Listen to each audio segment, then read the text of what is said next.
Welcome to the Enlighten Up podcast, where I am going to take you into a deep exploration of what it means to exist in this current reality.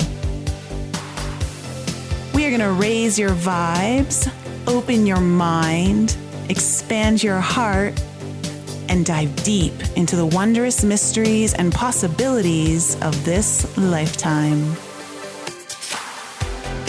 There's been a spiritual catalyst that has set in motion the awakening process of many across the globe to return to the knowingness of self and unite what has been separated. Together, we're going to bring light into that darkness. We're going to remember the joy of living. But most of all, we're going to turn up the volume of our own eternal power and do the thing we're here to do.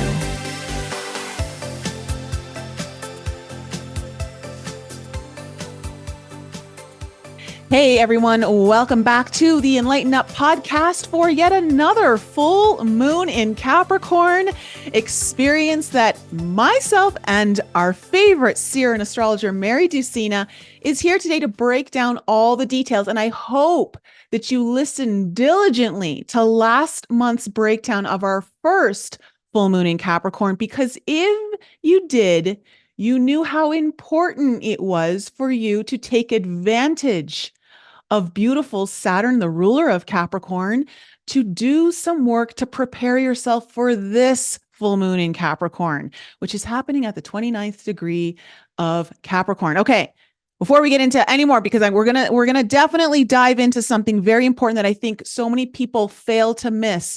But first, my beautiful Scorpio queen, how are you doing today? Thank you, Nicole. All is well with my soul. And if we could do pranayama breath, which is the style of breath, beloved audience, beautiful, loyal listeners, clients of Nicole's and mine. As we approach this moon, can I just suggest quickly, so she begins to teach us about the father figure, the patriarchal authority of Saturnian energy in Capricorn. This type of breath, pranayama breath, the fourth breath in some of the Hindu teachings, is the pause between the breaths. So I'd just like you, just real quick, to close your eyes, breathe in, take that pause, and just let these following words sink in before you exhale. All is now well with my soul. Aho, amen. Thank you for that reflective pause for your own prosperity and wellness, for Nicole, myself, for all of us to be protected, harmonized, cleared, cleansed of any deleterious energies. And so we now begin. Aho, I like you. This is one of the reasons why, Mary, I love you so much is, well, we're just so astrologically aligned. I mean, between my Scorpio sun, my Taurus sun and your Scorpio sun, our Cancer ascendants, we really, what's your moon? Capricorn. Oh, see, look at that. That's another reason why. Yeah, because, okay, so we got to talk about Saturn. And this is why Mary and I are such big advocates for this, because we understand the Saturn energy, because as Cancer ascendants, our seventh house is Capricorn. And when you look at your seventh house in your chart, that is going to be how you are going to look at what kind of partner you want in life, the kind of friendships, like really close people in your life, business partnerships. If you're working with one-to-one clients, your most ideal partner, friends, clients are all going to embody your seventh house characteristics. And so for me, I love Saturn energy because it's committed. It shows up. There's no fluff. I know where I stand with you. And Saturn gets a really bad rap in astrology most of the time because it is considered the malefic planet. Mars and Saturn are the more malefic planets. But everything has a polarity. It has a positive and a negative. And yes, Saturn can want to restrict. It wants to pare things down. It wants to get really focused on what matters most and what needs to be addressed right now. And it's to get you to that bottom line energy. Like, do you need to address right now? The thing that gets lost in the translation of when we talk about Saturn is that Saturn will always reward hard work. It will always give you the big rewards. It doesn't just make you go through the lessons and give you the hardships, okay, the obstacles that you need to overcome for nothing. When you do, big, fat, juicy rewards on the other side. And if you guys remember from last month's breakdown, I announced that I was doing a 28-day, okay, that we kicked off on the summer solstice, just the day before the Capricorn full moon, but we actually started the day 28 challenge on the Capricorn full moon on purpose because I knew the energies would bring forth a big reward towards the end of those 28 days. And I participated in this, and I'm still participating because we're still, I record this, we are in our final week of that. And the shifts that are happening, the beliefs, the tools that I gave everyone that I am using in my reality has allowed me to shift things so quickly in my business as I took a really big risk. As you guys know, I shut my doors to hourly sessions and I'm going strictly to working with people in programs or on monthly coaching basis. And that's because I want to work in a way that's going to get you the best results. And that means we're going to have to focus our energy. We're going to have to do things diligently, consistently over time. Saturn, Lord of Time. And so I just want to say that I personally have experienced massive breakthroughs in my business, massive breakthroughs in my health, massive breakthroughs in my personal life, romantically. Like everything has shifted since that full moon, Mary. It's crazy. Well, Saturn, Chronos, as you said, and we look back to Greek and Aramaic and Hindu and Phoenician, Arabic myth, Chronos, the Lord of Time, as spirits, we come in this whatever culture or language scenario that we are to orbit in, we come to work with some kind of timelines or scheduling in an attempt to try to get some semblance of order, which is also Saturn.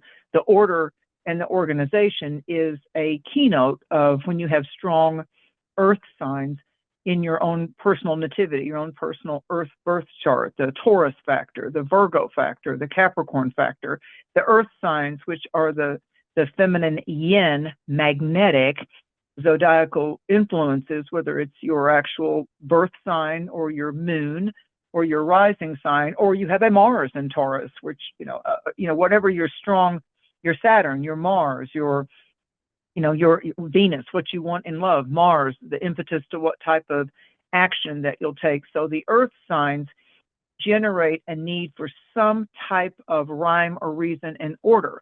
But as spirit, the shift, and like she's saying, the direction that she took is that we start to look at the value of our time here in this earth walk from a shamanic sense, what really holds worth to my soul purpose? What really is the value of the uniqueness that the Great Spirit breathed into my temple body? Your temple body, your earth body is where the spirit is currently traveling and driving and walking and breathing. So we came from spirit, we are spirit, we return to spirit. So the shift that she's talking about, when you're committed, Saturn, making the commitment, when you're committed to that diligence, to that effort, to that integrity, authenticity, what starts to happen in your life when you make the shift spiritually, internally, and it doesn't cost you anything, it's a shift in perception, it's a shift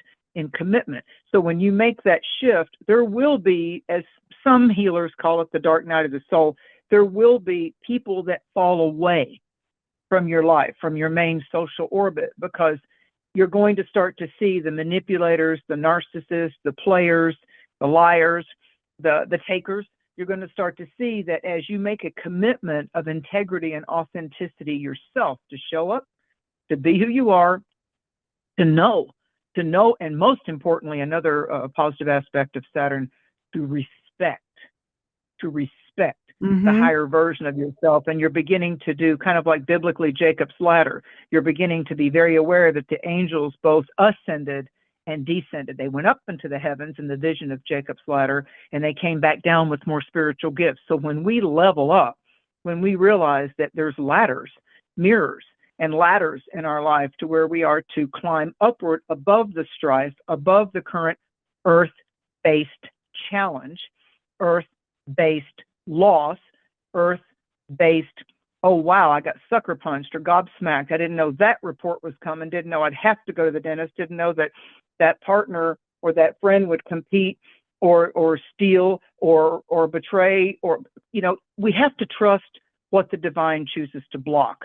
Now, you're not doing anything wrong if you're being a person in full integrity. These are the upper qualities of the Capricorn Saturnian influence. It's very rare that we have two full moons in the same zodiacal sign. This was the one that happened at the opening of Cancer season, the summer solstice or solstice point, wherever you live in the world. I know we have some New Zealand, Australian people.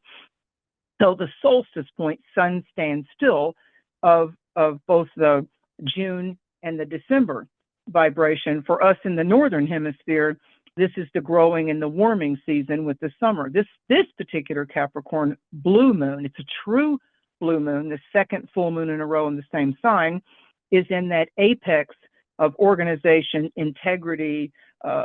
It's like emotions get louder when the sun is moving through the sign of Cancer. So it's like it's volatile, it's eruptive. And we're going to speak, Nicole and I are going to speak. We spoke just before we collaborated together right now with you about the most volatile time of this month being July 15th. And so what's happening is we are now questioning with Pluto dancing around between 0 degrees of Aquarius and going back to 29 degrees of Capricorn. We're dancing around with where at 29 degrees with this full moon, which is exactly where Pluto is hovering because Pluto moves the slowest.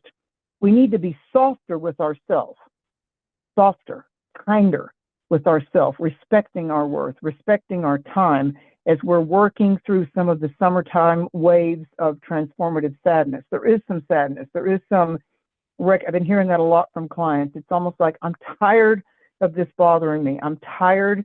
I'm weary. Weary is a better word. I'm weary of the same pattern, the same scenario rising up. So as we level up, as we allow our best versions of ourselves, the better versions of ourselves, as Nicole pointed out, it does require effort, diligence, determination, dedication, but that also builds our discernment, our ability to recognize this is what's for me and this is what I need to just kind of softly push into my past. It's the closing door so another door can open. So there's certain news that could come when the sun's in Cancer. It's like our emotions are louder.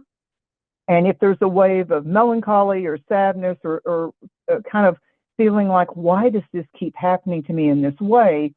We've now got to put in the effort, recognize what the bigger long-range win as Capricorn goal is, and our challenge is to overcome the stagnation of the initial fear waves. You know, I spoke on my New Moon podcast with Joe Roop on Lighting the Void. I spoke about we're soul surfers right now, and we're overcoming these waves of fear. And the second Capricorn moon is creating the dynamic wisdom and the holy assistance to know the difference and to navigate through any kind of rough waters, which is why I wanted to start out with a very simple intention affirmation. And make sure you add this word, now.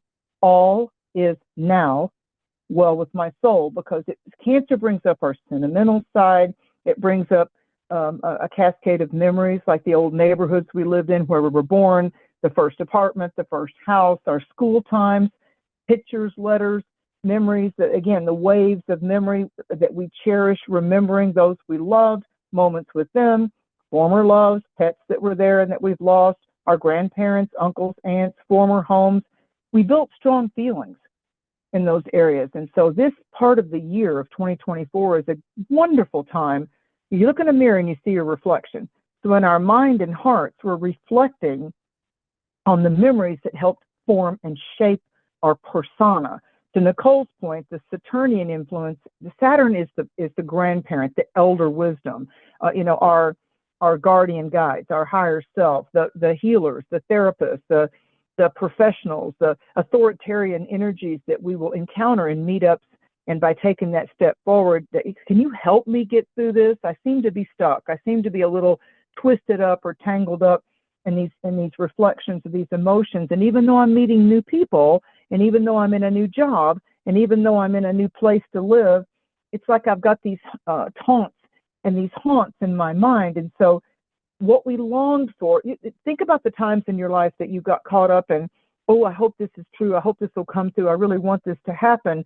And there's points in all of our lives, regardless of our zodiac signs, I might say, something that we longed to occur that didn't happen, that couldn't take root. There's a little bit of that nostalgia to look. It's okay to look back at that. And again, as I started, it's time to be softer with yourself at this time. And Nicole, I'm reminded of what they call the Serenity Prayer. That this is a perfect cycle with this new moon in Cancer on July 5th, was sandwiched in between these two Capricorn moons. And I'm just going to say the main line out of it because it's a course correction right now. We're rerouting. And so it's, God, grant me the serenity, keyword serenity. God, grant me the serenity to accept the things I cannot change, the courage to change the things I can, and the wisdom, Saturn, to know the difference, so to discern. So we are in that transformational cycle, I promise you. So the efforts that you put in, what we give our attention to is the magnet of manifestation. So as you put the effort, as you put the discipline and the determination, keyword discipline, the determination to honor and do the work, to say, why wouldn't I want to do self-improvement? Why wouldn't I? Let's not shame or blame ourselves. Let's just step up to the plate and say, you know what? If you're sick and tired of things that have been making you sick or tired, then break the cycle. And that's the point that Nicole's making. Yeah. It's one of those things that it's hard because so many people, like, obviously when you talk about the hard work, that's not appealing to anyone. Like no Yeah, one yeah. wants to do the hard work, but you've got to like really put your focus on the results, and you have to like act as if the results are already happening now. And that is like Yep. something that I was implementing through the 28-day program, is like getting you into that feeling of you're already receiving, you're already like acting, your beliefs are there. Like we did so many different things because, again, if you feel like it's something you have to work towards, then it always feels like it's far away. And if it's far away, it slows down the process of it actually coming to you. So when you really start to focus on the results as if they're happening now, and you're embodying those results now, like even in your mind, and you trick your body and you do all those things, like you start to embody what the kind of person is that gets those results. And then it becomes a lot more fun because it starts to happen. You start to see the synchronicities, like, oh my gosh, the amount of synchronicities that started happening as I was, going through this program with everyone was off the charts. And that's just letting you know that, the when we talk about this idea of the flow, right? Being in the flow, you also have to understand that to be in that flow also means there has to be some level of resistance to move the energy, right? Because if Yeah. there Yeah. is no resistance, the energy cannot move. And so you're in the flow, and so you are like, there is some work being done, there are efforts that are being offered, but when you are doing those efforts, everything feels effortless, like in a sense of how it comes to you. So it's just one of those things, like I just want to emphasize as we are preparing for this next full moon in Capricorn, which is happening at the anaretic degree, the 29th degree, which is a very like, ooh, it's that kind of death and rebirth degree, very Plutonian, which of course we have Pluto conjuncting out of sign to the moon in Capricorn. So there's a lot of deep transformation. This is going to be an intense full moon for us, most definitely. But I feel like for all of you who listened and started making the preparations, you will probably find this full moon in Capricorn quite rewarding. Yeah, I think reward is important because, in that, Saturn represents fear on its, Saturn represents recognizing where we are hesitant, insecure, fearful, fear-based, and Saturn helps us to be the warrior and to be able to be the triumphant, that we're going to put the foot in the water for the first time. Jump off when you were a kid and you jumped off the high dive for the first time, or that was the very first day you signed up to play basketball or softball or to take martial arts, and you're there in the dojo at martial arts and you're looking at, the green belts and all the belts that are higher than you, and you're looking at the sensei or the master teacher, and you're going to have to do the exercise. You're going to have to stretch the body. Same thing with dance classes or yoga. You're going to be extending and stretching the bones, the muscles, the ligaments. You're working with the body as if it is a fine musical instrument. It will talk to you. Saturn is getting more in touch with the inner realms of the body at a DNA cellular level. And it has to do with not caving into fear. I've had 3 people talk to me this week about how tough it was to have to put down an animal because something arose medically from a test, from a report, and the animal, the dog, only had 2 weeks, so they did the softer thing by attending it and allowing it to be put to sleep. So it's sleep learning, it's dream work with the sun and the various planets that bounce around in the water sign of Cancer. It's intuitive. It's a powerfully intuitive time. And part of the message of the solstice full moon in Capricorn, and now this one with the sun moving into its power place of Leo on July 22nd, this is preparing us to come. Cancer is inward. Capricorn and Cancer are inward, the inner work that needs to be done that we aren't necessarily displaying on our face or with our words or with our emotions. It can often be the silent battle or the private struggle. Then when we start going into the sun moving into its home harbor of Leo, then we take it external. So this is preparatory, and to Nicole's point again, it was a preparatory initiation cycle of us leveling up as disciples of the truth, of the light, choosing the light. In the political forum, obviously they didn't hire a lot of astrologers to talk to him because, and I'm not into politics at all. Can I not overstate that? I'm not into that whole mishmash at all, that toxic soup. And yet somehow we all are affected by the authoritarian CEOs and stances and rulers and presidents with the Capricorn dance. The Republican National Convention's happening over July 15th, which Nicole and I are going to talk about. Excuse me, the Democratic one is going to happen at a very volatile full moon over August 19th. So it's cray-cray out there, but it's intense. Like it's funny because if this is something I pay attention to, and I think it's valid. Like paying attention to what is the astrological alignment when you're doing big moments or planning big things. Like I literally Yeah.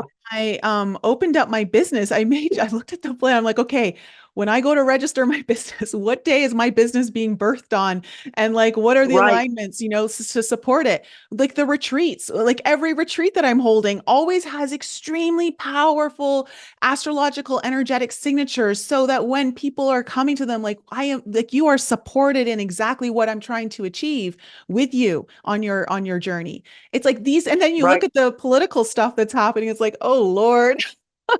Yeah. Oh yeah. I think globally, what Nicole and I are talking about, if you just want to use that as a portrait of how sacred geometry and intentional focus, and the negative side of Capricorn, when you look at the tarot cards for these dual Capricorn moons and cardinal energies of Cancer Sun and the Capricorn moons, a lot of times if you'll pull out the Hermit card, number 9, which is normally Virgo, and you pull out the Emperor, which is usually the 4th card, and you get these energies. The Emperor and the Hermit are actually the same guy. It's just the Hermit is the white bearded guy, and I'm specifically referring to some of the traditional decks, like the Rider-Waite deck, when they keep the symbology original of Pamela Coleman Smith's artistry. So if you look at the Hermit, if you lay out just these tarot cards, the Hermit, us taking the time to do the inner work. The Hermit on top of the mountain, one of Capricorn's symbols, with the staff, with his walking staff to steady his course as he's climbing upward. There's our Jacob's ladder again, mountains, the ladder, home improvements. That's a very Cancerian Capricorn thing. The AC goes out, you got to repair the plumbing, time to do the floor, clean, whatever. So these are 3D tangible things that manifest. So, and with Saturn, I could give you a formula for Saturn. It's just two words: choice equals consequences. Choice and the equal sign, consequences. Choice equals consequences. So this whole movement of the Capricorn thing relates back 6 months ago at the start of this year, when we entered into winter solstice and then into January of 2024. What we're doing now, the dedication, the commitment, making our soul and our higher, more positive psychological skill sets and our ethics acumen right now, the work that we do now blooms 6 months from now in a huge way for abundance and prosperity and emotional security, not intimate insecurity. To really, you let go of all those fears of, will he like me? Will she want me? When you determine to accept yourself, acceptance has to come to ourselves, not being a people pleaser, not being just that natural empathic person, the empath that attracts the narcissist. You know, narcissists are attracted to empathic people. They can sense that you're kind to people, that you're a giver, that you're a people pleaser, and they know a narcissistic person who lacks empathy on a psychological platform looks for people that they can extract energy from. So whether you've been the narcissist or the bully or greed-driven, those are negative aspects of Saturn, because the other Capricorn card, when you look at how we get chained, is the 15th card, the Devil card. And if you look at the number 6 card of the Lovers in the tarot, you find the same similar artistry couple on the Devil card and the regular artistry of the tarot. You see them chained into materialism and lust, or shackled. And you have like the demonic figure there, which is 3D greed, fear, things that bind us and tie us down. So the determination now that we have to say, what are my choices and what have been? Remember, the Cancer season is really good to reflect and look back and start to ascertain the patterns of your consistent behavior and your consistent types of choices, what type of lover you are, what type of worker you are. You know if you're lazy. You know if you drop the ball and you don't give a damn at work, and you see that person that's going to be the big team leader and not just have a big old erect ego, and they're really doing the work, and they fill up the tea glasses on your shift even though it's not their server station, or they're the ones that are really present at work. They're not distracted with their phone or porn or anything like that. They're there. They're in the moment. They're going to be the best version of themselves. And you quickly will realize the other workers at any kind of career placement, which Capricorn is also where we work, how we strive, the ones that are lazy, the ones that are cheating, the ones that aren't doing their part to be a part of that team effort in that career genre. So the determination, and I would also use this word with the Cancer Capricorn dynamic right now. And it doesn't just mean those signs are favored. This is for all the signs. The Cancer Capricorn areas of our great star wheel is where we incorporate the inner child, the Cancerian, the vulnerable, beautiful, unique soul that you are, and that we integrate becoming the father, mother, the parent, the nurturer to our inner child on a spiritual and psychological level. So how am I taking care of me, the tender part of me, the fresh part of me, the vulnerable part of me? I don't care if you're 65 or 42 or 19. How, if you look at the psychological theater of what happened with your lack of, your pluses and your minuses with mom and dad figures, okay?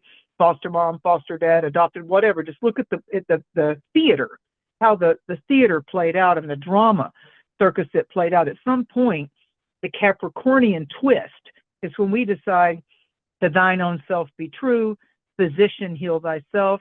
I'm going to stop blaming my childhood, my parental lacks. They're just tall adult people that didn't probably have it all figured out anyway. They were just taller than us. You know, we're all Earth citizens wanting to figure it out and reconnect with our spiritual sovereignty.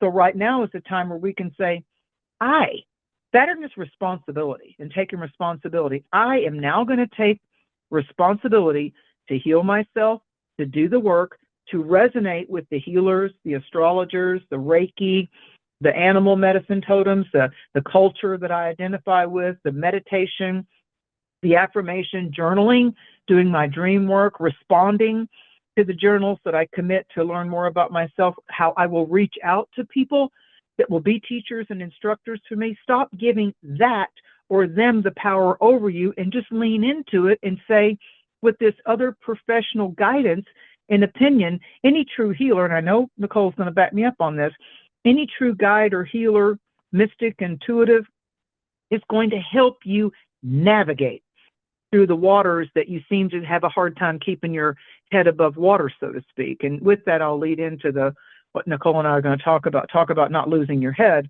what just manifested over this July 15th, 16th thing with Mars and Taurus coming up with Uranus. So it's time not to lose your head, but to plan ahead. Saturn is the long-range goal. So when you're thinking about what we're saying, just because it's October of 2024, and this podcast happened in July of 2024, let me tell you something that really gets me really profoundly amazed about the celestial signature or the astrological forecast.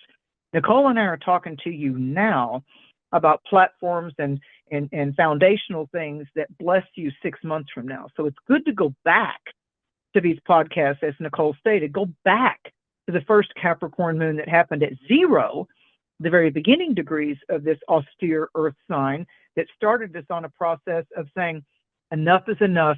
Now I'm going to be dedicated and committed to the change. Yes. Yes. And I want to say too, look, what's so great about really leaning into what are your responsibilities? What do you need to get done? What do you need to address? What do you have to prioritize? That's really important to give you the right foundation, is that when you have a strong foundation and then you have an energy like Mars and Uranus coming in together in Taurus, which is all about shaking the earth, okay? Like shaking up the earth in a very way that's cutting things out and getting rid of things. Or it could be also like it could be very, I want everyone to know that this Mars Uranus transit, this conjunction in Taurus, can actually be really beneficial for some people. But here's the thing, if you did what you needed to get done, which is what Saturn's asking you to do, then you've got the strong foundation that when something does come and take you by surprise, regardless if it's good, regardless if it feels like, I wish that didn't happen, you won't be shaken up so much. You have created the strong foundation that when the earthquake happens, you're still standing when it's all said and done. And I would call this, I would call this an emotional quake. I would call this an emotional quake because this blue moon, it is absolutely, and you know, when people say, I believe in astrology, that doesn't run my life. I mean, you know, someone like Nicole and I that are more mystical and shamanic with this, and we're holistic with this. It's a tool. As I say often, it's a difference between using a screwdriver or a hammer. No, astrology does not run our life, but it is one heck of a great divine timing skill set. You know, it gives you, it's like a weather forecast. So this weather forecast, this celestial weather forecast, I'm telling you, with my 35 plus years of doing this and benefiting because of seeing ahead. And, oh, look, there's a detour.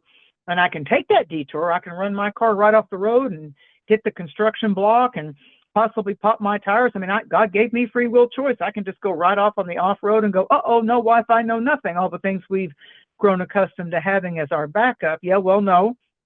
Maybe the Wi-Fi doesn't work out there in that desolate area and you needed to go off-road with your motorcycle or your horse or your car, and you're going to have to deal with there it is again, your choice and the consequences. So this blue moon is a turning point. It's soul retrieval. Look up and start studying both shadow work and soul retrieval work, because that's what this 29-degree Capricorn moon is giving us, with the spice of Mercury and Leo and the spice of Venus and Leo. And it's soul level strengthenings. And it's going to involve career choices, talent awareness, work dynamics, but it's emotional fluctuations. The doors are opening because of the wake up calls and the epiphany. You're going to get the epiphanies, like the Neptune and Saturn in Pisces, while Mars is bouncing around in Gemini as this full moon happens. You get that Gemini. You get that Gemini of the very positive side of Gemini is all of a sudden there's fated, meant to be meetups with people and conversations, and how words can encourage and how brilliance can occur. Just brilliance can occur out of the blue, kind of a thing. Like, the Bible calls it a quickening, in the twinkling of an eye, it was changed. That's that Gemini type of energy that's coming in. And then you have the work of Capricorn and the Saturn, the Saturn energy that takes place when we've got this 29-degree Capricorn full moon right up there with Pluto saying you must transform it. It's time to come up from just the underworld of grief, focusing on what you lost, focusing on what wasn't fair. Why did that happen to me? Why me, God? Pluto is saying it's the phoenix. You've got to let the fire of Yes. transmutation happen and rise Yes. up. And it's a beautiful sweet spot right now with Neptune that rules Pisces in water. Both those signs are yin. Capricorn and Pisces are yin. And so Neptune is saying, I've got you. Here's the dream. Here's the guardian angel. Here's the auric colors. Here's the music that will heal you. Pisces can be, you can resonate and rise above like 25 years of something that pestered you, haunted you on the inside level, was a private, secretive shame or abuse or trauma that happened to you. And all of a sudden, even though you've carried it 10 years, 29 years, all of a sudden you tune into some type of a musical thing that you find on the internet or at a retreat or with a person, and all of a sudden a dream, and all these supernatural, sacred tools are now ever strong for us right now. And all of a sudden, on the last podcast, I talked about the Great Bell Chant. When you go, there's a hospice works with this called Graceful Passages. All of you write it down, because we're all going to experience a time where someone might need to transition, someone's animal, someone's parent, a loved one passes away. And I've worked with this energy even when there's been a relationship breakup. It's called Graceful Passages. My favorites are the Great Bell Chant. And the second title to that, the adjunct title to the Great Bell Chant, which is the words are done by Thich Nhat Hanh, the great Tibetan Buddhist, it's called The End of All Suffering. I can't think of a better time in the normal turning of the wheel astrologically when we're reflecting, when the sun is in the sign of Cancer, the crab, that hard shell, the crab, the lobster, the tortoise, the hard shell with our beautiful, soft, malleable, palatable, vulnerable, emotional, intimate, sweet spot that we are, a beautiful, innocent inner child, the resplendent lover that we are. When we fall in love, there's an aliveness that happens with us. When we show up and someone actually is compatible with who we are and how we are. If you play the Great Bell Chant as you go to sleep, maybe you're making yourself a salad, but it's not that long. It's like maybe under 20 minutes. And then there's one on YouTube where you can find the lyrics to it, both in Sanskrit, Tibetan, and in English, because that will help with this Capricornian energy. And Nicole, it will bring in, Neptune is the music too. It will bring in the sacredness from another culture to bless us.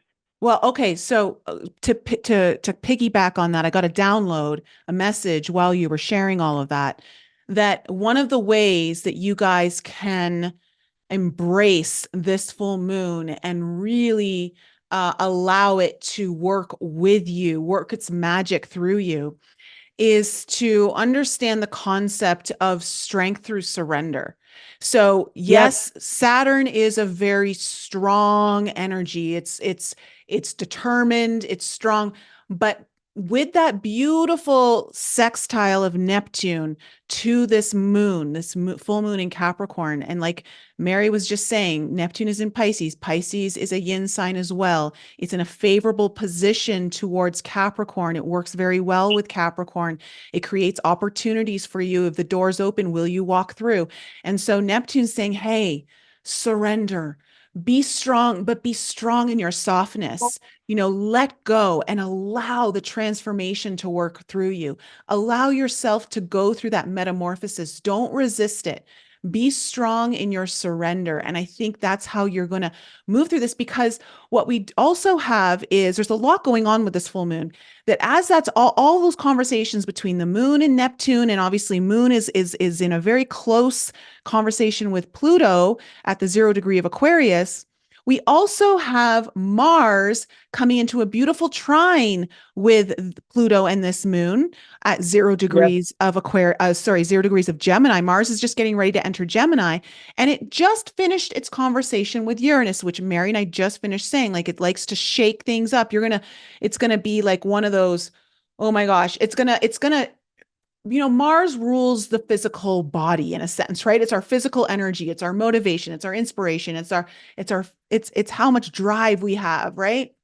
And so, I feel like Mars coming up to the point and now having this beautiful conversation with Pluto and the moon after just speaking with Uranus is going to be saying, yeah, let's do it. We can do this. It's like this motivational factor coming in of like, it's time to allow this to happen. It's like everything's kind of getting on board with Mars in Gemini. It's like body and mind. And then you've got Neptune spirit, with this full moon. It's like, let's get body, mind, and spirit on board for this big transformation that must happen. It has to happen. It's time. You can't delay it anymore. So the best thing you can do is embrace it with everything. Well, and you're right. That's exactly right. And a little shift of it to piggyback onto Nicole's wisdoms is that when we have the shifting into the yang vibrations, Pluto, as of this full moon, is still at that in between 1 and 0 degree of Aquarius. So we don't want to confuse you beginners in astrology. 29 degrees of a sign is very close to 0 degrees of the next sign. So the full moon happening because the moon moves the fastest. It's the fastest moving luminary or satellite. The sun and the moon are the lights. And so at this full moon, because it moves quickly, the moon changes signs every 2.5 days. So the full moon is illuminating those of you born, those, especially those Capricorns and those Cancerians born in the latter part of the sign. So the Capricorns that aren't born in December necessarily, the Capricorns in January, right before it changes to Aquarius. And you Cancerians, happy birthday, that are not born close to summer solstice, but are born right before the sun goes into Leo. But the air element the air and fire is electrical. It's yang. So when we have Mars popping into Gemini, Jupiter's already there. And by the next new moon, when we get around that 4th, 5th of August, when we have the new moon in Leo, we're going to have Mars, which is our initiation, our aspiration, I'm putting one foot in front of I'm starting the engine and I'm going for it. We've got to really go for it energy. If we do this work and we do our reflective letting go, closing the doors that need to close, putting our nose to the grindstone and getting stuff done between July 20th, 21st toward August the 4th and 5th, you're going to start to see the blessings of the magnanimous sun.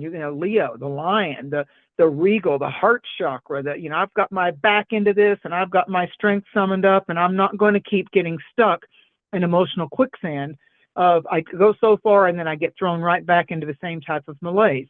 And then we don't have a Mercury retrograde until we get later on into the month too. But so Mercury's going to pop into Virgo, but right now with Pluto still in Aquarius and Mars popping into Gemini, Jupiter in Gemini, the Leo factors, the Venus and Leo, it's electrical. So when we set our intentions, when we reflect, when we pray, when we ceremony, when we meditate, when we journal our dreams, when we decode where it is that feels like our energy is being uplifted versus being drained, then we are working with the feminine energies, the yin energies of this Mars and Uranus. July 15th was the most volatile day of July. Whatever news or shakeups you experienced around you on this July 13th, 14th, 15th type of thing is not a karmic punishment. It's a wake-up call. A light switch went on. And so what's happening with this Mars and Uranus conjunction, when you look at the 26 degrees and you study fixed stars like many astrologers do, there was a lot of talk online about it aligning with the Medusa, the Algol star. And I'm not going to belabor that point. It was just had to do with, I want to give you the main thing. Don't get lost in your head. Don't lose your head over somebody else's actions or inactions. Take responsibility yourself. That's Saturn. Navigate yourself away from the distress, away from the discord, and do not get snared. Do not get hooked. Do not get drawn into collapsing types of energies from other people's actions or inactions. You are responsible for yourself. And so choice equals consequences. And if somebody wants to go, well, I don't like you anymore because you won't give me why, it's like, oh, okay, I'm moving forward. Okay, maybe we're just not a match anymore. Okay, I don't need to spend a lot of time on why you're walking out of my life or why I'm walking away from this job. Just step back as spirit and realize it's just time for the door to close, because another door in my soul's evolvement, in my spirit's evolution, is now here. That's what's happening since July 15th. There's a soul evolution, and let's call it a karmic graduation. Yes. Yes. It's this is a crazy summer. Yeah.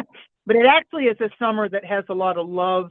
I know. If we I can, know. yeah, a lot of love is here. I promise you. It's all for the better. It's all like it's you It know what is. it is too, is because everyone's I said this in May. I was saying this on my YouTube channels. I said timelines are shifting this summer. They are massively Yes. shifting. Everyone's, and this is, you have these planetary alignments that are like commanding change. And Yep. it's like, it's just, it can no longer be the old way anymore. It doesn't Nope. work anymore. And therefore, yes, so you're experiencing these big shifts, these big changes in your life. For some of you, it may feel like you kind of drop to your knees at first, but then, like, when you pick yourself back up, which is what Saturn energy always does, and you look for the solution instead of focusing on the problem, it's like all of a sudden you see all these new doors opening up and you're like, oh, I didn't know that was available to me. And oh, wow. And it's because we're moving into different timelines now. And that's what It's all of good. this summer energy has been building up for. Love your that I immediately got a intuitive Yahoo when you said, sometimes it can help you fall to your knees. The knees and the movement of the knees and the elbows is very Capricornian and Saturnian. The structure of our bones, our teeth, the wellness of our bones and our teeth, and particularly in most astrological jargon and text, you'll see that Capricorn is the knees. But when you look at the knees and how they bend, and the elbows and how they bend, it's our elbows, isn't it, that lets us either push away or bend, either push away or hug. And the knees help the straightness of our limbs, our legs. We're like a tree trunk, the center of our body. Where often people look at the chakra centers, front and back, and then we have the arms and the legs that propel us to go walk into something or to back up and turn around and walk away. So the knees and the elbows have to do with what are we reaching into and what are we pushing away from. So the surrender factor of Capricorn is also very much about, I did it that way and I've done it that way here's time again, time and time again. This has happened. I've reacted like this. I've had 3 people in the last week, Nicole, and beautiful audience, 3 people that spirit source just happened to have me at that restaurant, at that grocery store, out on a walk, that I bumped into them. Meetups are very fated and significant right now for those that you know but maybe rarely see, those that you meet, and an immediate attraction and initiation of, like, I'm committed to this ride. I'm supposed to explore this friendship, explore this significant other in some way. The doors that maybe you would never quit your job because you have integrity, and all of a sudden it downsized, it had to let people go because of inflation, whatever. But God, source said, no longer here. I've got to move you on the chessboard of fate, and you're so committed and have so much integrity, you would never be the one that would just up and quit unless it was something drastic. So then I'll have that job get sold, or that whatever, it goes away by something that had nothing to do with you or any lack of effort. But all of a sudden, as Nicole was talking about, there's a major transformational change. And to finish that, what happened was the one person I ran into, but I see just from time to time, looked at me and said, yeah, I just had to put my dog down, and I just had my yearly medical checkup, and they found some cancer cells in my urine. I raised my hand. I was in a public place. I raised my hand straight up to the sky, and I said, Almighty I am, great spirit, great mystery, aho, come, imbue, heal in this moment. I call forth the prosperity of wellness at soul level blossoming out to both body and mind. And she just looked at me and ran toward me and hugged me. Oh. So instead of like, oh no, I'm so sorry, I didn't add to that energy at all. And you know what? Nicole knows me enough to, I don't care how weird it looks in public. If spirit brings some kind of, if someone, some sweet human, elderly, a child, if some sweet human needs a moment to reveal to me that, oh, I just had to put my dog down, and oh, I just got, and then today, the same day I got this medical news, they're very vulnerable at that moment, extremely vulnerable. I'm going to be that ancient, aligned with spirit. It's not Mary, aligned with, I get Mary out of the way, and I bring in the antenna of the Almighty I Am. And if we would do more of that, they got plenty of people that would say, oh no, what are you going to do? You going to do chemo? You going to, no, I'm going to move into the harmony hug, the wellness. I'm going to call that forth, the I Am. And that's important. We've got to shift. Yeah. Yeah, we do. And so I think, for everyone, like even just what Mary has said here, we always have a choice of how we want to interact with the energies. You can, yes. You can allow them to take you into a place of desperation, or yes. you can allow them to take you into a place of empowerment. And that's exactly what Mary did in that moment. She knows where her power lies. She knows where her power is connected to. And so she never wavered. She never lost that. Nope. And that's the beauty. Again, that's the beauty of Saturn and Neptune interacting, like the Capricorn Pisces energy. It's like you surrender to that. Be in the moment, be the power in the moment, because Saturn is also the ancient wisdom of all the ages. What is it? Cancer is looking for the emotional harbor of harmony. Where can I have a soft moment? Where can I feel safe from the potential harshness of the world, the divisiveness? Cancer's like, I got to go into my shell. I got to walk backwards. I got to walk away from this. La la la la la. I need to escape the drama. And Capricorn comes in to say, I got you. I got you. So what you do in a moment like that, and I'm absolutely not applauding myself, I've had to discipline my fears. I've had to be ready to that work and that discipline, that if Great Spirit, Holy Spirit, puts someone in a point, like I just described, that reveals something, they're still in shock. I mean, they're just still in shock that they got that medical news or whatever. And that's, I got to tell you, that's the part of any spiritual culture. That's the part of even certain evangelistic type of things, that when they speak, I love the evangelistic, the powerful, holy methodology of declaring the word. So instead of all the scary words that can come out in our different languages and vocabularies, to immediately, when someone's in an emotionally tender moment, to declare the glory, to declare, it's like Ezekiel's vision, to declare the wheels upon wheels. If you ever study the principalities and powers of angels, I fell in love with the part of Ezekiel's vision that was the Ophanim. These are Saturnian authorities, the angels.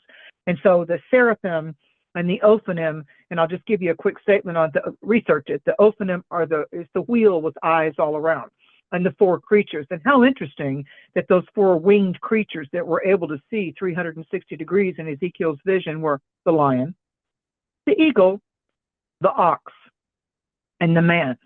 Ox, Taurus, lion, Leo, man, human, Aquarius, and the eagle, Scorpio. When you read Ezekiel's vision and the Ophanim, the winged creatures, when you go to Revelations, the winged creatures, again, are the lion, the ox bull, the man, and the eagle. There's signs and wonders that we can behold. So whether you're Buddhist, whether you're into Native American, which I love, the First Nations people, whether you're into Christianity, there are ancient wisdoms, ancient healings. That's Saturn, tested time and truths and visions and anchors. I always see Saturn as an anchor, like the boat. The waves can be all tossed about, But when you've anchored it, when you've got the stability, as Nicole used the word foundation, even if I'm on troubled waters, I've got the boat anchored, and the water in your dreams, the water in your tarot cards, all has to do with the state of your emotions deep inside of you,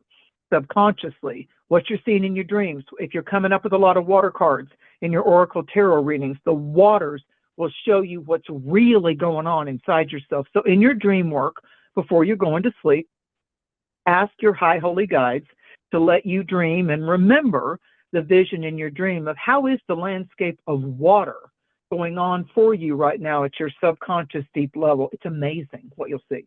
Yeah. Yeah. Okay. So should we jump into all signs? Yes, ma'am. Since Yes, we're, ma'am. I think we're about an hour in already. So, yes, let's do it. Yeah. Well, what we've really let me tell you something. What we've really covered fits all signs. Okay. What Nicole and I have been stretching out for you here. Don't get too caught up in, well, I'm a Gemini or I'm an Aries. I'm just going to give you snippets on each one of the signs this month, because Nicole and I knew last month at the 0-degree Capricorn moon that we needed to be light teachers, as well as we're always students. I know Nicole well enough to know that we always know that we are happily students of love and light, as well as whatever we're being led to teach. That we both felt and concurred that the teaching needed to be that we were able to stretch out the main benefits of the energies of all these alignments and oppositions and square-offs of the planet, so that it could be applicable truths no matter what sign you are. mm-hmm. So we knew we had to do that for these two moons in Capricorn, because our new moon of Cancer was sandwiched in between these two full moons in Capricorn, Capricorn being the opposite sign of Cancer. So this new moon, just because it happened on July 5th, it's in effect until the next one over August the 5th. So this new moon that happened over July 4th and 5th, the emotions as well as the fireworks were loud. Mercury oppositioned Pluto at that point. So the newsmaker Mercury opposed Pluto, very pronounced at this full moon. Pluto and this full moon announced, but on July 4th and 5th, that new moon was the moon's moon. The moon rules the sign of Cancer, the ocean crab. So this new moon in early July is the strongest new moon of 2024. Yeah. So it didn't just go away. And it was square the nodes of fate, which made it. Like, Aries, you guys, I don't know if you felt it, but I felt it. And it was, and again, it was like, whoo, got to make some changes. Yeah. and to her, just to give you the signs for you intermediate beginners, the nodes of fate right now are Aries, Libra. So what does that pull us to? Aries, me, myself, and I. Yes, the cardinal signs are Cancer, Capricorn, Aries, Libra. Aries is me, myself, and I. What am I willing to do? The moniker of the North Node right now is, Aries' statement is, I am. So here's another quick exercise for you. What are you saying? What's the first thing you're saying after you write down the words, I am? That's Aries. That's the North Node right now. The South Node in Libra that got squared to Nicole's point is, it's then, and what am I willing to now reveal with what I want and what I need in my significant other, my SOs, my significant other relationships, work, especially your intimate family dynamic. I got to tell you, with this Cancer Capricorn stuff, a whole bunch of you are going to be getting in touch with Nicole and I about the boundaries that you finally laid into motion with your family tribe. Mm-hmm. Like, I'm not letting that cousin bully me anymore. I'm not going to take on my mother's or my father's dramatic weaknesses. I'm not doing it anymore. I'm not doing it. So if they get a little miffed at me, they get a little miffed at me, because, our family tends to always put us in the same category. Oh, I know Nicole. Mary always reacts like this. Nicole always gets sensitive over this. They can't take credit. They can't do it. That's their version of us, not ours. So it's up to us sometimes to say, yeah, here's who I am. Here's who I am. So having said that, please understand the signs are just a little bit shorter, because I want you personally, I won't speak for Nicole on this, I want you to really listen to this first hour plus over what the actual blooming energy is out there externally, and learn the Cancer Capricorn axis, or those signs in your own personal chart, because it's how you are parenting and caring for your most tender, beautiful inner self. It's the parent and the child, And the main message of these two full moons, and this is a blue moon, the thunder moon, is about letting the storms subside by integrating the thunder of your life. So if you're an Aries, Aries being a cardinal sign, the first cardinal sign of fire, what's going on for Aries right now is it's a zenith point. This Capricorn moon is hitting the top part of your chart. So when you get into the full moon landing in your status sector, what is the top of the mountain that you're reaching to? There's revelations coming with what Aries you may need to release, to let go in order to really truly shine in the professional stage. When the sun moves into Leo, right there on July 22nd, there's a lot more sweetness that you can tap into, whether you're single or attached. Your intimate realm is on fire for the next month. But then we've got Mars colliding around the middle part of July with Uranus, and that happened in your financial zone in the mid-month of July. So there could have been an unexpected yet kind of intense, exciting monetary development or opportunity that became a possibility. Aries, you've been through an intense clearing scenario since Saturn went into Pisces. Saturn's been in your 12th house. Saturn's a 2.5 to 3 year dynamic, and so you Aries people, I've got a lot of compassion for Aries people and Aries rising, because Saturn goes into that 12th house of what issues we must confront, and potentially, if you can accept the theory of our soul evolvement, what past life traumas or dramas that you're beginning to release and evolve past this lifetime. So I'm not going to make it look like it hasn't been intense for Aries with the Pisces Saturn and Neptune and them getting ready to shift into Aries as they go into the 2025, 2026. So this is a time for Aries to really have those moments of deep reflection and to begin to evolve past and swim away from that which was disruptive and deceptive. And I got to tell you, some of your professional plans might have become outdated. Maybe they need to be put to bed in order for you, Aries, to achieve a more tangible, sustainable success in the arena that's more meaningful for you. But Aries, they're not going to give up on their passion. Passion's very important to the Aries placements in our chart. Aries is always the area of our chart where our ego will initiate. It's where we start things. It's the I am. So if you're a Taurus, the Taurus energy is compassionate communication. It's a 9th house dynamic. So you're co-creating in conversation.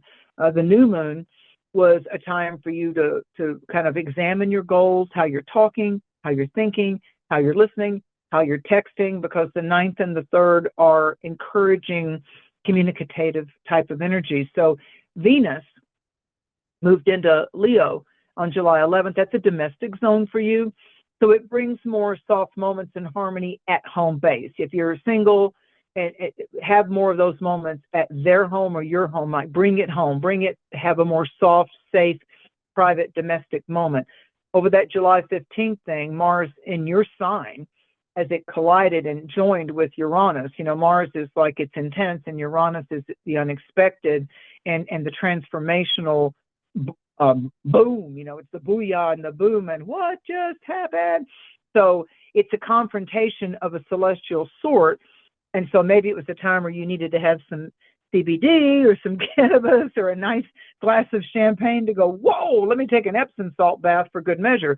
It was intense. It was intense. And I want to say, instead of saying it was tense as hell, it was intense for you to escape the hail and that hell, H-A-I-L, and the H-E-L-L of that internal storm.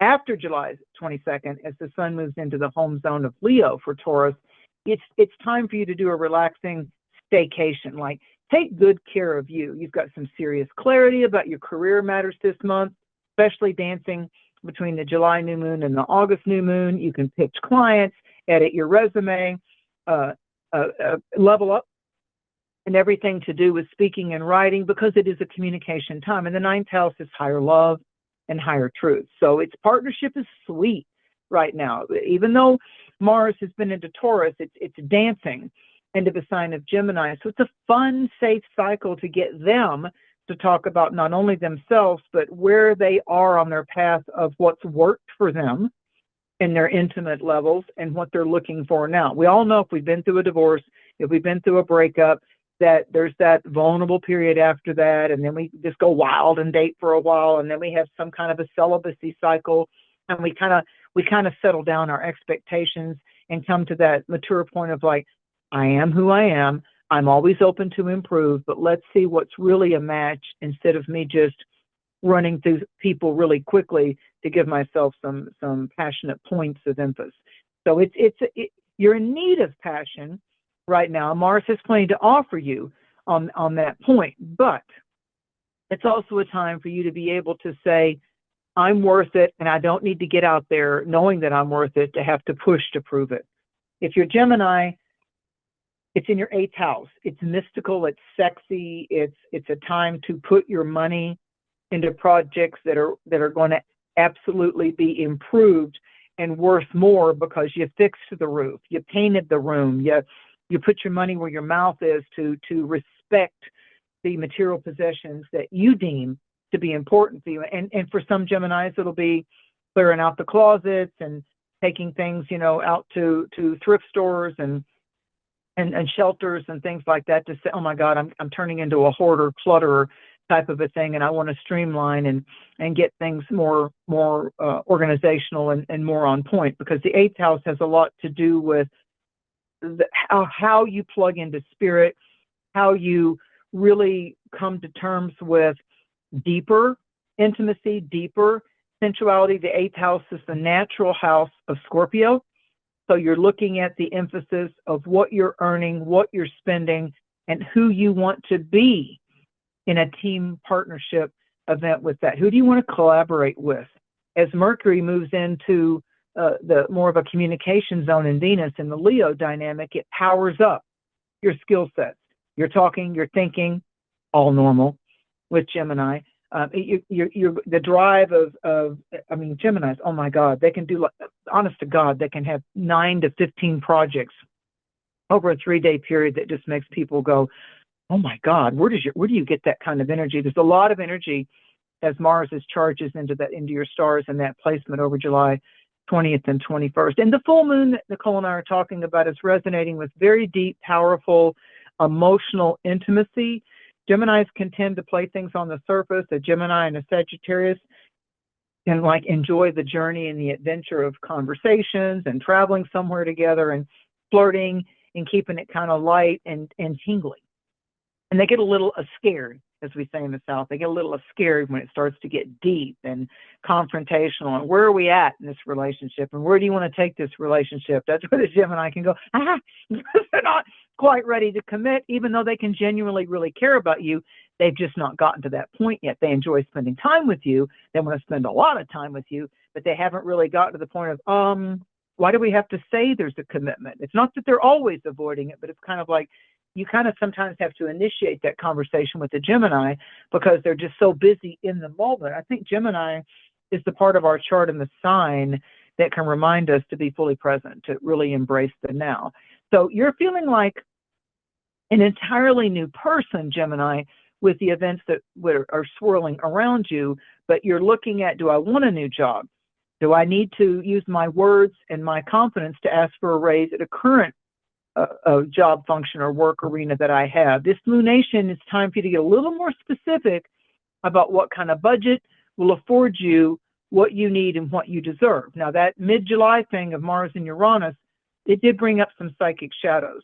It brought them up to the forefront. I have a Gemini client in mind that a buddy of his that he served with in the military for years. They were commanders together. Just got news that their kidneys were failing, and it's a younger man. It's not. Don't think they're just elderly people. So that really did a freeze frame for his companion from his military buddy. So there's a boundless, deep, erotic intimacy. But when I say erotic intimacy, it's erotic at the soul level. It's not necessarily just the sensuality and sexuality that happens with our body.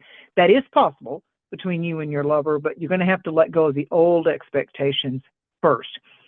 Cancer, happy birthday, darling Cancers, you sweet little gushy inside, wonderful little emotional energies. You're like a little emotional container that people can go in to get all the feels.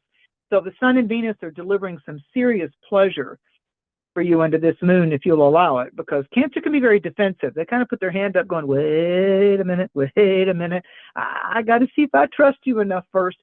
So it's the Capricorn moon is in your sunset house, our ascendant. Our rising sign is the sunrise, is the morning. So whatever your ascendant or your rising sign is how you greet the dawn, how your style of personality goes after beginnings. The seventh house, which is the west, and the sunset is who we want to hold hands with and who we want to sit back and toast it with when the sun is setting and going into the nocturnal time of the day or our life. So the new moon was in your sign. It was the moon's moon, and it sets the intentions for the next 6 months. Don't take that lightly, Cancer. Don't take that lightly. Put down your little manifestation journal of your top 3 priority goals around that July 4th, July 5th time frame. What do I want to call forth, as Nicole said, to set the words in motion? I am now allowing, I am now declaring, and I am now receiving these following prosperous manifestations, whether that's intimate or financial or relocation or whatever you want it to be. Write it down, slide it underneath the bottom part of your pillowcase, write it on a paper towel so it's nice and soft, and just slide it under your pillow so you're taking it into the dream launch. Cancer is the strongest for being a dream weaver and an intuitive antenna. So the full moon in your relationship zone helps you, here's the key, unburden yourself from a heavy issue with your one-to-one partnership dynamic. So the sun follows Mercury and Venus into your money zone over July 22nd. Your goals will shift into spending and not saving, and not necessarily in that order. It's both your birthday season and the cash cow season coming up at the latter part of July here. Venus on the 11th, Mercury went in there on July 2nd. So you can talk more about money matters. But the main thing I see for the Cancer risings, moons, and sun signs is July stars of 2024 are going to sweeten up your love life considerably, considerably. So with that Venus trining Neptune over July 11th, it sets some magic. Nicole had used that word earlier. It's magical manifestations for your love life, and I feel like that you're now able not to, crab claws, cling to the old wounds and the reflective wounds and memories, and you're really coming into, you know what, today is a gift. That's why they call it the present. If you're Leo, happy upcoming birthday, Leo, you're coming out of your 12th house and you're coming into your first house. So Leo season officially begins. Yay. The sun is in its home harbor on July 22nd. There's a dreamy sensation to your waking life, but as those planets begin to enter your fiery realm, there is absolutely the term called an awakening. You're rising up. It's your spotlight time. So where you were tuning into dreams and fantasies and really examining where you were wearing your ass out when it was Cancer season, this is where it's your moment to let it go and emerge renewed in that butterfly chrysalis form, and you're ready to glow up. So it's not a time to really focus on the monetary type of thing. July 15th kind of showed you what the priorities need to be, and you just need to go with the flow of that, whether you're caretaking someone or you're spending time with younger people or a child. Conversations can get kind of intense, sometimes heated. Leo, I guess the advice I want to give you is try not to let your ego dominate the dialogue. Try not to let your ego dominate the dialogue. Instead, practice active, deep listening, and then speak from your Leo center, which is the heart space, the heart chakra. Then whatever the outcome, when you stay true to your desires and your heart, love always wins. So happy birthday coming up. Virgos, okay, it's 5th house. You're torn, Virgo, Mercury ruled Virgo, between your hermit mode, the hermit card of Virgo, and socializing. So the sun's bouncing around in your community zone. You know, for Leo, it's bouncing around, in a sense, all these Geminis, the Gemini Mars, and that's bouncing around in a part of the chart that says, ooh, what's my wish crafting, W-I-S-H? Where do I want to craft my wishes? And then Mercury's entering into the dynamic of your sign and Venus. And so Leos are kind of like getting their groove on, getting their smooth exterior taken care. Take care of you. Get the massage, get the hair color or the cut, or move into trying some different colors, working and wearing and meditating with different colors. Instead of criticizing yourself or any coworkers or companions, try to talk or think it through, because the whole the whole Capricorn moon is saying, and what about your wellness? You know, it isn't about not feeling like you're perfect or in the perfect relationship. The second half of July is for you to remember, whether you're solo or partnered, your life is full of love, and stop trying to measure it out in teaspoons and start experiencing it in every cell of your body, especially Leo and how you, Virgo, and how you show up. So Libra, when things start to go into Leo, like I always say for Aquarius, it's the A team. When things go into Aries and Aquarius, that's the A team. When things start to go into Leo, it's a blessing for Libra. It's the L team. So your status will soar, Libra, because what's happening Wait, is wait, this wait, wait. Capricorn Did we moon. do Virgo? Did we? I thought Want we me to did review it? Leo. Did we do I thought we did Okay. Leo, and then I was waiting for Virgo because I'm tracking the time. So I Thank you. So for Virgo, let me just reiterate. So for Virgo, it's the fifth house. Thank you, Nicole, for always. I get into this flow of this intuitive. yeah. The Virgo energy. Thank you. The Virgo is fifth house, and the Virgo is about, whenever we have our fifth house cycle of the month, it's about not only children, grandchildren, encountering people that have that youthful spirit, even if they're 58 years old, that exuberance and that effervescence. Like, no matter what they've gone through in life, we meet these people that seem to have a settled calm, and that for the rest of their days, no matter how long their days are going to be, they're going to enjoy that twinkling star, that Peter Pan, that Tinkerbell, that social, charismatic side of us. When we're going through our yearly fifth house, like this full moon in Capricorn's igniting Virgo's fifth house. So what used to thrill you as a child? Was it a particular ice cream flavor? Was it, I want to go to the mountains, I want to go to the beach? For Virgo, this is a time where, with the fifth house, that they may just say, I just met the most innovative teenager, or I just had, you know, out of the mouths of babes, so to speak. You know, I was just at a walking through a mall, or I was at the zoo, or I was water skiing, and when I was sitting there just taking off my wetsuit and getting a little snack at the boat dock, you know, I was just amazed at the intelligence of this young person that I didn't even know. Now, that young person, that teenager, that child, didn't even know in that moment that Spirit put them there at the right place, right time. Or if you're around someone else's child or someone else's grandchild, out of the mouth of babes, so to think. But for Virgo right now, they're wanting to be as burden-free as possible. And that Mercury-Pluto opposition was a bit contentious as far as Virgo, you know, it's like that back on July 15th. You got to watch with that whole getting lost in your head, the OCD, overthinking. You know, that be wary of the way small daily stressors can become big problems if you over focus on them. Criticizing yourself, worrying about what might happen. Why didn't they text you? Why didn't they call you? What's going on? It's been too long since they got a hold of you on that work project or that financial endeavor that you're working on. It's this full moon of July 21st is release the fear, stop needing to expect the other or you to be, quote, perfect.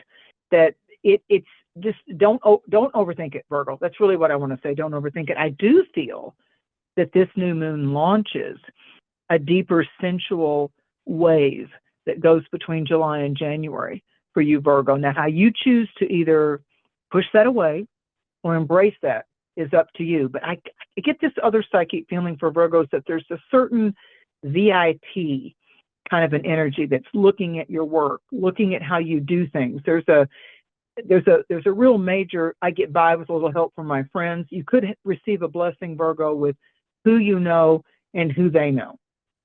Okay, so Libra. Libra is, it's home and hearth versus your longings to sail away. Libra,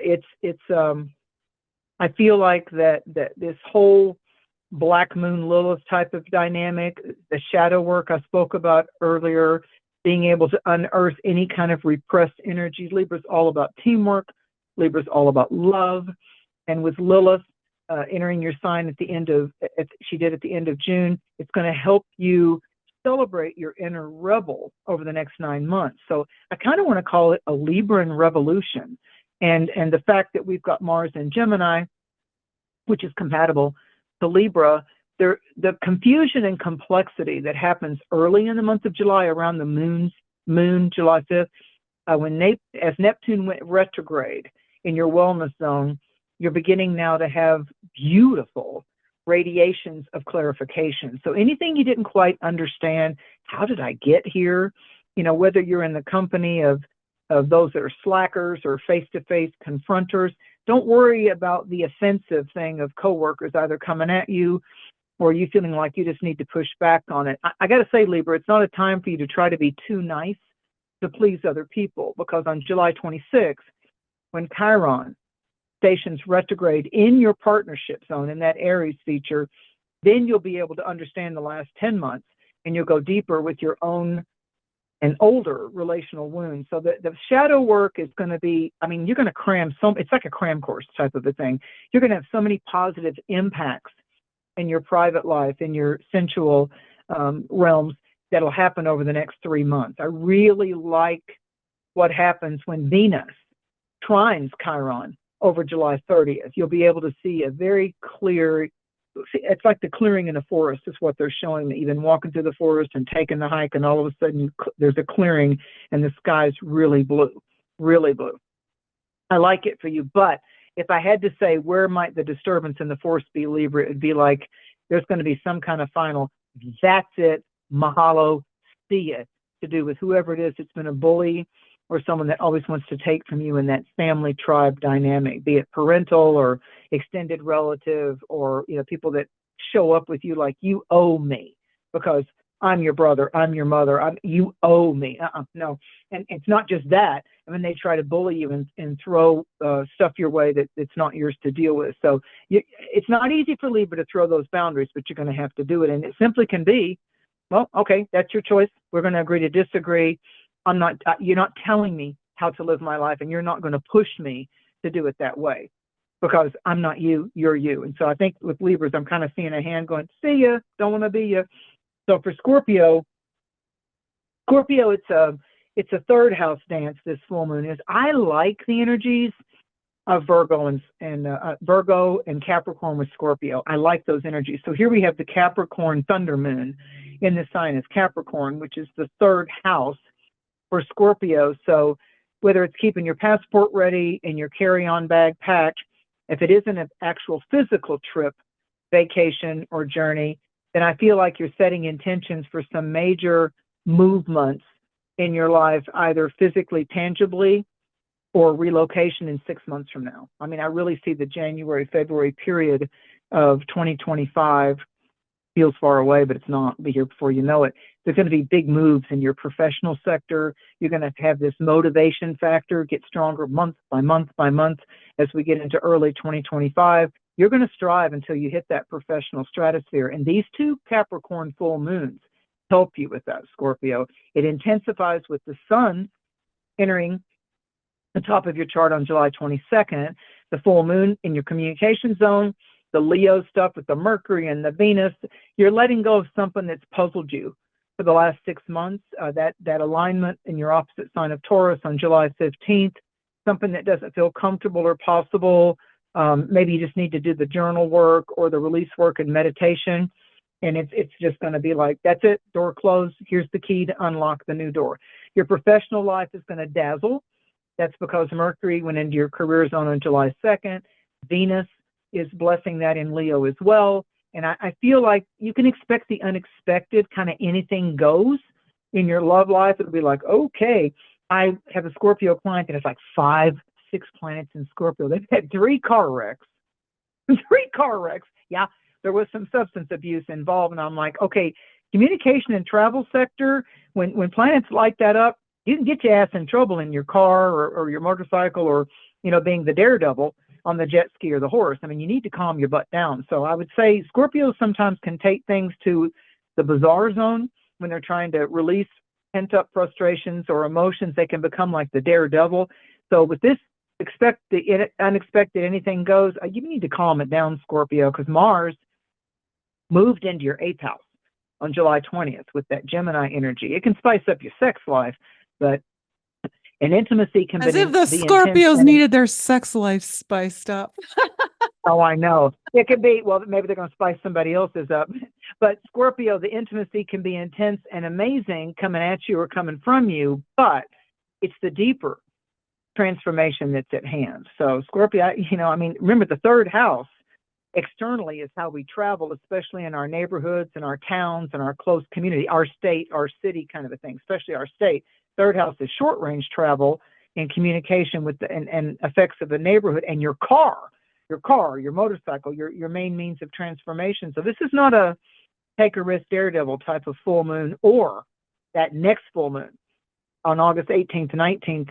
No, Scorpio, you need to calm your ass down. I mean, that's really a heartfelt warning for you to be responsible for your actions. Do not push things to extreme, Scorpio. Sagittarius, this is a full moon that is saying we need to push you a little bit on the chessboard of life because if you would be really honest, Sagittarius, you've been frustrated in where you're working, the environment, be it the environment, actually the place that you're working in, being uncomfortable with some of the coworkers that are around you.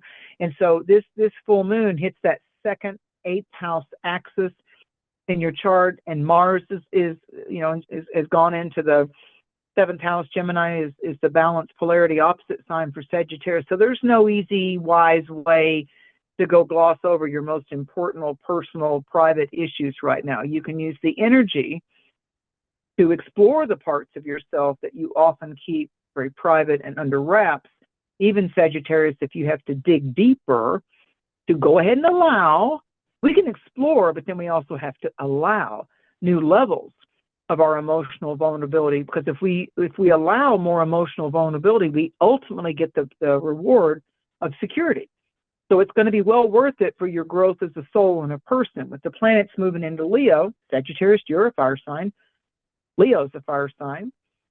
Chiron's in Aries, that's a fire sign. So these are brother fire signs heating up your I need to journey, I need to have divine inspiration. So divine alignment and divine inspiration can come as a gift over this July 21st, 22nd full moon. It's like your soul's mission needs to have some kind of ignition.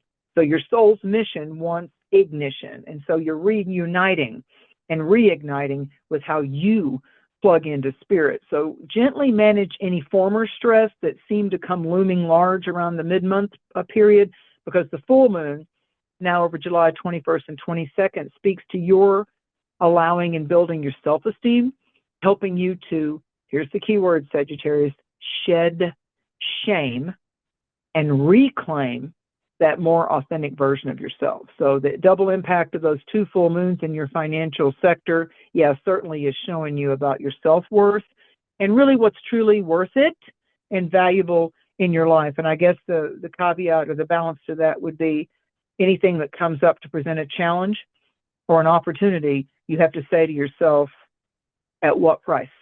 At what cost? If you're Capricorn, well now, these full moons, we wrap it up with, the energy of you, with these full moons. I mean, you are the star of these moons, Capricorn, before we get to the final two of Aquarius and Pisces. And Capricorn, when there's two inner light moon dances that are happening in your sign, this second one called the thunder moon. There's some kind of song, I forget who does it, but they go thunder, thunder. So you might find that on YouTube. Just type in thunder and just play that song, because I feel a trembling, a tingling, and a thundering in your soul, especially running around your partnership zone till we get to the 23rd of July. Mars moving into your house of pleasures over July 20th and 21st, and Mercury and Venus moving into the sexuality sector in the Leo dance. It might be kind of hard, Capricorn, for you to think about anything other than a dance with romance. And for Capricorn, business comes first. Now, Capricorn slogans is, business up front, then party in the back. So to tear a Capricorn away from their ambitional organization or their ambition pursuit isn't the easiest thing. But because they go into that work mode and they go into that business mind, I don't care if somebody's rubbing their chest up against them or kissing them on the neck. Capricorn's like, okay, right now I got to get this done. I'll attend to you later. I'm not trying to say you're not valuable, but I've got to get this work done. They're very disciplined about I'll be more there for you. I'll be more available romantically. I'll be more available to laugh and play with you if I get my work done first. So if you're involved with the Capricorn, you need to not try to change them out of that mindset. You need to say to them, honey, get up and have your wine or your coffee or whatever you want to do and get the business at hand out of the way, and we'll play later. Let them do that, and then you'll have a more present friend, lover, boss, etc. That's the way you impress a Capricorn, is that you deal with what needs to be dealt with first. I think there could be a total surprise in your love life between the July 15th rumblings of Mars and Uranus and Taurus all the way into July 23rd. There's a real chance, Capricorn, to let go, to divorce, to get untethered by some of the heaviest burdens emotionally that you've carried, not only since your last birthday, but to go back 14 years. So release them, step into the liberating kind of sovereignty that your soul and your body need. I think that you had to deal with something tricky in early July, that July 3rd, 4th, 5th, in communicating about your assets. I do feel like that you had to lean in more to a vulnerable moment with your family, a sibling, or someone in July. They may have had a tender moment or some kind of surprise, alteration, breakup, loss, scary clown type of moment. But that energy that happens with you as you close out this month is going to be, wow, the last year. If you look back, Capricorn, between your last December 2023, January 2024 birthday, and how far you've traveled right now, I mean, it is a really beneficial thing for you, Capricorn, to look back and see the steps that you've taken, what you've released, and what matters much right now. If you're an Aquarius, it's soft play and busyness. It's a very busy cycle for Aquarius. I mean, this full moon at 29 degrees touches on you Aquarians that are born in the January time of the Aquarian birthdays. You know, those of you that are born at the end of January, more so than the Aquarians born in February. So the sun is dancing around in the work and wellness zone through July 22nd. It keeps you focused on meeting the deadlines. But as Mercury and Venus made their way on the 2nd and the 11th of July, tuning into your other halves, your significant others. What do I want? If you're single, what do I want now at this crossroads in my life, and a partnership and an intimate arrangement? So the new moon helped you kind of plan with health and success over your next 6 months short range goals, and kind of rearranging your schedule. But this full moon, the second one in Capricorn, is hitting your subconscious sector. I call the 12th house the house of our issues, the labor before the birth. So it's making way for your dreams, but it's the laboring so you can actually have and position yourself to take on the work needed for a brand new manifestation. So if a woman is in labor or a creature's in labor and it's about to give birth, they can't stay in labor. I mean, they actually have to let the transformative process happen. So if you felt the labor pains, you're about to experience the birth, rebirth, which is a profound healing of your psyche. So, I mean, I really feel that on July 23rd, you're really ready to dance with more compassion with yourself. And I believe there's some humbling experiences, Aquarius, that occur around you as we just come out of this full moon. It's going to be like, wow, there but for the grace of God go I. And then finally with Pisces, no escaping the fact, Pisces, that this 29-degree Capricorn full moon ignites your ruler, Neptune, at 29 degrees of Pisces. And what's happening for you, Pisces, is it's like you have so much more access to what's not working and what is working. And I feel for Pisces, whoever for the last 3 to 4 months you thought you were lining up with or was going to help you with an issue or a project or a dilemma, I feel like even if that kind of fell apart around July 14th, 15th, 16th, some new players are coming in. Sometimes when we're manifesting, who we thought was going to be the guide stone is just an initial seed, and then the real guide, the real person that hands us the walking stick comes in. That's kind of what I see for Pisces happening with this Gemini Mars. We're going, like, one person's going to lead to the next two people that help us find the sweet spot and set the intentions over the next 6 months project. And so it's even though it's the 11th house, I see a changing of the guard to do with your team, your social connections, You literally are a dream weaver now, Pisces, especially those of you that have the March birth dates of Pisces with Neptune in that latter degree. Saturn's still there. Saturn's still in the earlier degrees of Pisces, but I feel like that it's very much you're leaving a part of your life and moving into a new line of dedication and commitment. You're not going to forget the fun parts, but you're going to be more focused. You're going to have to be more focused on getting stuff done than crafting your very own romantasy. You know, it's so easy for a Libra or a Pisces to escape into the pleasure zone, or I'm going to stay high kind of zone. So I don't see anything too outrageous with that conjunction that happened in Taurus, because Taurus still gets along with Pisces. But this second full moon is wanting to bring closure to an issue that's been pestering you, lingering with you over the last 6 to 7 months. And you have to collectively get comfortable with letting the page turn and coming out of that closet so you can find that place of joy again. Don't center your happiness on what that person did, will, or won't do. So that could clash with what you're manifesting. So it's a spectacular month for you to get in tune with what you love and why you love it. And the sun moving into your pleasure zones, trining Saturn around July 11th, brought some kind of stability to what's working, who's working, and what isn't. So Neptune can literally bring your fantasies to life. And Saturn, at the very beginning of this, can be the foundation that says, yeah, it's not a dream, Pisces. It's really happening. Are you going to stay committed to the ride? Are you going to step up to the plate? And are you going to do your part in all of this? Because that's the big thing with Saturn. You're going to do your part. So sometimes Pisces is like, yeah, I'll get all enthusiastic about it and everything. And then it's just like, oh, I think I need to go back to bed, or I think I just want to go over here and go shopping. No, you need to. 2 full moons in Capricorn is like, get it done. And I think that's true for all of us. What is it that is your priority right now? Capricorn's asking you that, and all signs have to answer. Mm-hmm. All signs. Mm. It's, you said something there in Pisces, and it feels very relevant for everyone for this full moon. It does feel like there is a changing of the guard, with this full moon. It really does. Like,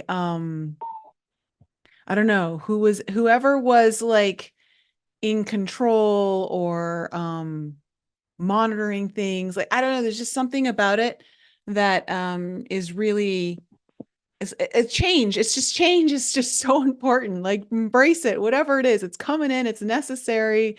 Everyone, the best way you guys can handle this full moon is be strong softly. Soften your bones. Don't be rigid like Saturn can sometimes be in its negative, but still be strong, but be able to flow and to bend and to, it's like a bamboo, it's so strong, but it's flexible, it can bend. And that's, when you have these, what might for some of you feel a little storm-like, not necessarily, but for some of you it might. And if it does, it's okay. You'll weather it. You'll weather it. So thank you so much, Mary. I like your analogy. I want to leave your audience with your analogy. We began the show with there are some tender waves that are coming up. We're going to have to be softer with ourselves, but I like when you talked about the bending of the knees, the genuflect, the surrender. Be strong enough to surrender, to allow the soft embrace of the divine to help you realign your life. We're in a recalibration zone. No matter what your sign is, we're being recalibrated. And I believe it's a time for us to choose willingly, choose with our spirit, our mind, and our body. What do we trust enough to surrender to? For me, it's the Almighty I Am. It's in charge of my life. Holy Ghost, great mystery, do it. I don't want to overthink it. I don't want to have to direct it or control it. I give the control to the divine Almighty. And it's like you talked about synchronicities. And I think I would add to your synchronicities, you really will get soul confirmations if you will stop trying to be the human that controls and directs everything and say to yourself, I allow the divine love and I allow the supreme sacred source and frequencies to protect me and prosper me and amplify my wellness, the love, and the quality of my life. I declare that and I call that in. That to me is the upper part of the Pisces Capricorn dance. Mm-hmm. I love that. I love that. So when we think about the ultimate authority, as Saturn is an authority, like energy, the ultimate authority is source, your higher power. Yes, Allow that yes. to guide you and surrender to that. A surrender. Don't try to be the controlling one on the ground well, yeah, you're in the trenches, but someone's got a higher perspective for you. Someone can see it from the mountaintops, everything that's going on. So let that guide you through the trenches, and you will be probably quite amazed at where you end up. So I love all of that. Thank you so much, Mary, for coming on the show. And I will say to everyone, if you'd like to get an astrological reading, when you reach the midpoint of the year where we're at right now, it's usually a good time to kind of check in and look at what's ahead for you for the final 6 months. So if you want to get a reading with Mary, I highly suggest it. Her website's marydusina.com. I will leave the links, of course, as always, in the notes below the video, or if you're listening to this on podcast platforms, it will be in the show notes. And don't forget, we are 2 months away from the Forbidden Journey retreat during the full moon eclipse in Pisces, which is going to be very powerful for going into those deep psychic places within you to get the breakthrough that you've been feeling. You're on the verge of. I'm telling you, this retreat is the place to get it. I have had more miracles happen at this retreat than anywhere else in my business. Okay. And this is not normal to have these kinds of incredible physical miracles happening for people because of what they're shifting in their mindset, the breakthroughs that the plant medicine is allowing them to reach within themselves. So if you're wanting that breakthrough, I highly, highly suggest you don't miss this Forbidden Journey retreat. September 18th through the 21st. If you'd like to come, fill out the form below in the link I'm leaving in the description, and I'll get back to you to see if it's a good fit. All right, everyone. Practice softness in your strength. Surrender deeply and embrace the change that's coming, because it's needed. It's time. It's no other way. So don't get buried by it. Pause. Do the practice of the pause, the pranayama breath, and just whisper for the greater collective good of you and everyone that you love and care about, and especially for our Mother Earth. Just simply whisper, all is now well with my soul. Aho, amen. And with that, happy full moon in Capricorn, everyone. We'll see you next time. Thanks again for joining me for another show on the Enlighten Up podcast. I love you guys so much for all of your continued support. So remember to raise your vibe, find your tribe, and be open to the infinite possibilities held in the mysteries that surround us all. Thanks again for sharing the show with your family and friends. And if you're new to the show and you need to find out more information about me, please head on over to my website, NicoleFrolick.com, where you can join my newsletter. And please follow me on Instagram, Telegram, and YouTube. Keep your light bright, and I'll see you next week.